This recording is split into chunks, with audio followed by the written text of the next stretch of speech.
ಹಂಸನಾವೆಯಲ್ಲಿ ರಾಜಕುಮಾರಿಯ ಹಾಗೆ ನಿನ್ನನ್ನು ಏಳು ಬೆಟ್ಟದಾಚೆ ಏಳು ಕಡಲಲ್ಲೂ ಸುತ್ತಿಸಿ ಬರ್ತಾನೆ.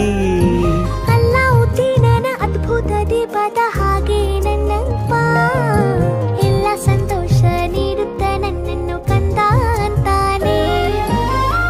ಕವಿತೆಯ ಹಾಡಿ ಖುಷಿಗಳ ನೀಡಿ ಸುಂದರ ಕಥೆಗಳ ಹೇಳುತ್ತಲೇ ನಿದಿರ ಮಾಡಿಸುವ.